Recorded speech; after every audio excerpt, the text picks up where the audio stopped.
রাহিম।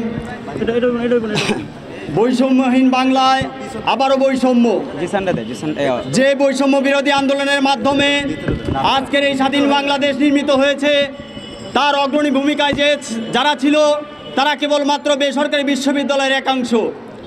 Public ইউনিভার্সিটির শিক্ষার্থীরা যখন আন্দোলনে পথভ্রষ্ট হয়েছিল, বেসরকারি বিশ্ববিদ্যালয়ের স্টুডেন্টরা সেই আন্দোলনকে সফল করতে হাতে হাত ধরেছিল।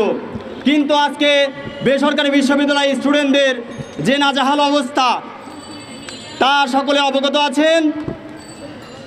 একটা কথা সুস্পষ্টভাবে জানাই দিতে চাই, আপনারা সরকার গঠন করেছেন, আপনারা নিজেদের প্রোটেকশন নিজেরা নিয়ে নিয়েছেন, কিন্তু বেসরকারি বিশ্ববিদ্যালয়ের জন্য কি রেখে গেছেন? আজকে বেসরকারি বিশ্ববিদ্যালয়ের শিক্ষার্থীরা গুম খুন হত্যার শিকার হয়েছে, তাদের নিরাপত্তার দায় কে দিবে? বেসরকারি বিশ্ববিদ্যালয় শিক্ষার্থীর নিরাপত্তা আপনারা যদি নিশ্চিত না করতে পারেন, আগামী বাংলাদেশ নির্মাণে যদি আপনারা বেসরকারি বিশ্ববিদ্যালয়কে পাশে চান, তখন তাদের অবস্থান স্পষ্ট করে জানিয়ে দিবে। আমরা বেসরকারি বিশ্ববিদ্যালয়রা প্রতিনিয়ত বৈষম্যর শিকার হয়ে চলেছি। আপনারা বৈষম্যহীন বাংলা গড়তে চেয়েছেন, আমরা বেসরকারি বিশ্ববিদ্যালয়ে আপনাদেরকে সাপোর্ট দিয়ে গেছি। আপনারা বৈষম্য বিরোধী ছাত্র আন্দোলন থেকে শুরু করে সুন্দর বাংলাদেশ গড়তে যত রকমের সাপোর্ট দরকার আমরা বেসরকারি বিশ্ববিদ্যালয়রা দিয়ে যাব, গেছি, থাকবো ইনশাল্লাহ। কিন্তু আপনাদেরকে আমাদের বেসরকারি বিশ্ববিদ্যালয়ের সকল শিক্ষার্থীদের জানমালের নিরাপত্তা নিশ্চিত করতে হবে। যদি আপনারা এই নিরাপত্তা নিশ্চিত না করতে পারেন, তাহলে আপনারা আপনাদের অবস্থান ক্লিয়ার করে জানাই দিবেন।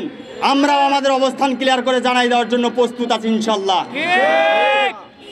আজকে বাংলাদেশ জাতীয় পার্টি বিজেপির